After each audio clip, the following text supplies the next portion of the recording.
Assalamualaikum warahmatullahi wabarakatuh. Ohayo gozaimasu, konnichiwa, konbanwa, minasan. Kembali lagi di channel Mas Ricon TAV. Tentunya masih bersama dengan saya, Ridwan Purnomo. Oke minasan, kali ini saya akan membagikan kepada minasan semua, karena baru saja saya kemarin tanggal 13 Januari di hari Sabtu, saya baru saja melakukan ujian SSW pengolahan makanan di Jepang. Jadi kali ini saya akan meng-share atau menceritakan pengalaman saya ketika mengikuti ujian SSW di Jepang. Oke, bagi minasan yang baru saja bergabung di channel Mas Ricon TAV ini, saya akan menjelaskan terlebih dahulu tata urutan atau step by step bagaimana sih cara mengikuti ujian SSW pengolahan makanan di Jepang. Apakah sama dengan di Indonesia? Apakah akunnya sama, bisa menggunakan ID Promatic atau tidak?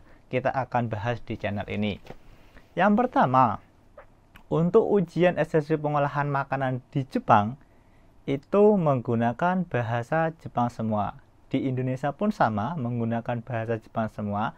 Hanya saja untuk cara pendaftarannya, kalau di Indonesia itu bisa menggunakan ID Promatic, yang mana ID Promatic ini bisa untuk mendaftar SSW Kaiku, SSW pertanian, peternakan, kemudian untuk daftar GFT bisa.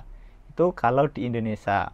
Sedangkan kalau di Jepang harus menggunakan akun OTAF sendiri, yang mana ada linknya sendiri untuk mendaftar di situ. Tidak bisa menggunakan ID Promatic yang sama dengan di Indonesia. Kalau minasan membuka ID Promatic, nanti juga ada OTAF. Hanya saja OTAF ini tidak untuk yang ujian di Jepang, untuk ujian yang di Indonesia dan di Filipina. Seperti itu guys. Untuk pengolahan makanan, nanti linknya atau cara daftarnya saya bahas di menit-menit selanjutnya. Oke, yang pertama tadi ya, untuk akun, karena banyak ada pertanyaan akunnya bisa menggunakan ID Promatic sama atau tidak, ini sudah saya jawab. Yang kedua, untuk pendaftarannya setahun itu ada berapa? Ada juga pertanyaan yang itu. Berdasarkan tahun 2003 kemarin, ketika saya melihat jadwalnya, itu 1 tahun hanya 3 kali, yaitu bulan Januari, kemudian ada lagi di bulan Juni dan September. Ya, ini kalau saya kemarin yang mengikuti itu masih ikut di 2023, hanya saja ujiannya di 2024 bulan 1. Untuk yang tahun 2024 ini nanti jadwalnya akan keluar setelah bulan 3 atau awal April ya, seperti itu guys. Setahun hanya 3 kali. Kemudian untuk ujiannya tertulis atau menggunakan komputer, ini saya jelaskan juga karena banyak sekali pertanyaan yang seperti itu. Untuk ujian SSW pengolahan makanan di Jepang itu tertulis ya, seperti JLPT tertulis. Sedangkan kalau di Indonesia untuk ujian SSW pengolahan makanan itu menggunakan komputer. Oke, ini saya agak lebar sedikit. Kalau di Jepang misalnya GFT, Kaiku, pertanian, peternakan itu ujiannya komputer.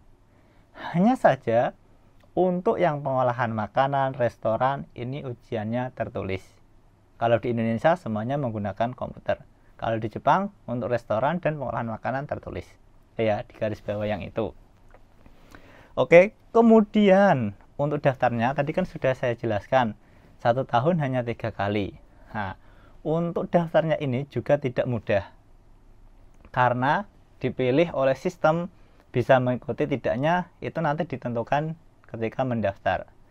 Jadi untuk lamanya mendaftar ini, kalau misalkan saya ya, secara pengalaman yang kemarin mengikuti ujian SSW pengolahan makanan, saya membuat akun OTAF itu bulan Oktober. Kemudian masa pendaftaran itu November, pada tanggal 27 sampai 30 November. Masa pendaftaran hanya 4 hari. Kan sudah 1 bulanan ya. Dari pembuatan akun sampai ke daftar.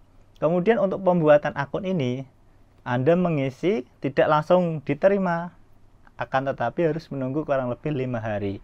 Nanti baru ada pemberitahuan email masuk bahwa Anda dinyatakan bisa mengikuti pendaftaran ujian atau tidak. Itu baru saja bisa mengikuti pendaftaran atau tidak ya, belum bisa mengikuti ujian atau tidak ya, tolong digarisbawahi. Setelah minasang dapat email, oh boleh mengikuti pendaftaran ujian SSB pengolahan makanan, pada saat itulah Anda bisa mengikuti pendaftaran ujian SSB pengolahan makanan. Ketika sudah mengikuti pendaftaran ujian SSB pengolahan makanan, nanti ada email lagi. Kalau minasang itu mendapat email toseng, artinya itu bisa mengikuti ujian. Kalau rakuseng, itu berarti minasang tidak boleh atau tidak dapat kursi untuk mengikuti ujian SSB pengolahan makanan. Agak ribet kan? Oke, saya ulangi lagi sedikit. Kalau minasang ketika mendaftar ujian SSB pengolahan makanan itu dapatnya email toseng, berarti bisa mengikuti ujian. Kalau rakuseng, itu tidak bisa mengikuti ujian. Minasang gagal di pendaftaran itu dan harus mendaftar lagi di ujian yang berikutnya. Oke, itu untuk masalah pendaftaran ya. Atau nanti minasang saya cantumkan di deskripsi untuk link cara pendaftaran ujian SSB pengolahan makanan di Jepang. Oke, kita lanjut untuk membahas format ujiannya.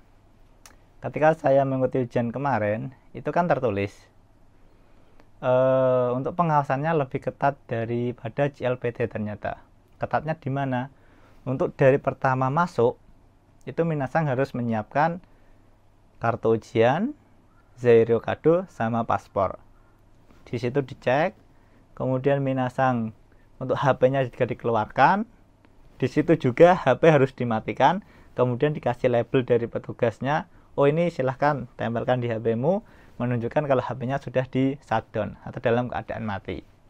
Setelah itu kartu ujiannya yang minasang bawa nanti dicek di pihak yang menyediakan atau pengawasnya benar atau tidak diri Anda. Ketika sudah, nanti kartu ujiannya diambil oleh petugasnya dan kita mendapat kartu ujian baru dari yang sudah disediakan oleh petugasnya. Di situ minasang nanti sudah ditentukan di bangku nomor berapa, itu sudah ada semua. Kalau sudah di situ, nanti untuk pengerjaannya ini sudah masuk sistem penjelasan tentang format ujiannya ya. Soalnya itu ada 40. Oke. Soalnya itu ada 40. Kemudian untuk waktu mengerjakan itu 120 menit. Waktu mengerjakan 120 menit. Coba matene. Untuk mengerjakannya itu waktunya 1 jam 20 menit. Berarti 80 menit ya. Tolong digarisbawahi jangan sampai salah. Untuk waktu mengerjakan soal ujian SSB pengolahan makanan 80 menit atau 1 jam 20 menit. Kemudian untuk soalnya ini bahasa Jepang semua atau tidak? Tentu bahasa Jepang semua. Yang banyak pertanyaan juga, apakah ada furigananya? Apa sih itu furigana? Furigana itu adalah cara baca. Misalnya di atas kanji itu ada cara membacanya, huruf hiragana. Itu ada semua. Oke. Kemudian dari 40 soal itu untuk abjadnya 1, 2, 3. Hanya 3 saja jawabannya. Tidak sampai 4. Minasang disuruh memilih dari soal 1 sampai 40 itu abjadnya 3 saja. 1, 2, 3 atau ABC. Seperti itu guys. Oke. Kemudian nanti juga karena tertulis, minasang harus membawa pensil, penghapus. Cukup itu saja. Terus yang tidak kalah penting ketika mengikuti ujian SSB pengolahan makanan, jika minasang jozu atau mecakuca umai, minasang kalau pintar ketika mengerjakan pengolahan makanan tidak lebih dari saya tidak perlu memerlukan waktu 80 menit, saya bisa mengerjakan waktu selama 35 menit atau 40 menit. Oke, itu misalnya ya. Karena di SSB pengolahan makanan ini berbeda dengan ketika mengikuti JLPT, meskipun sama-sama tertulis. Kalau ujian SSB pengolahan makanan ini minasang mengikuti ujian kan waktunya 80 menit. Kalau 30 menit sudah selesai, ini misalnya di menit 30 ke atas atau 30 menit lebih 2 menit, 4 menit, 6 menit, itu kalau minasang sudah selesai, minasang boleh keluar. Nah, ini bedanya di situ. Minasang dikasih waktu 80 menit, tapi 35 menit sudah selesai. Oke, boleh keluar, tapi tidak boleh kembali lagi. Nah, itu ya. Boleh keluar, silahkan nanti ngomong petugasnya, oh sudah selesai, nanti disuruh keluar. Karena sudah mengerjakan soal dengan selesai, sudah dicek panitianya, oke, minasang boleh keluar. Seperti itu. Kemudian apalagi ya? Itu mungkin yang bisa saya sampaikan. Kemudian untuk hasilnya itu kurang lebih 1 bulan menunggu, nanti bisa dicek di websitenya OTAF untuk lulus dan tidaknya. Oke, saya kira cukup. Terima kasih telah menonton video ini sampai dengan akhir, meskipun di skip atau tidak, saya juga ngomongnya tidak terlalu pandai. Semoga bermanfaat. Doga umite kurite. Arigatou gozaimashita. Ja, mata ne. Wassalamualaikum warahmatullahi wabarakatuh. Bye bye.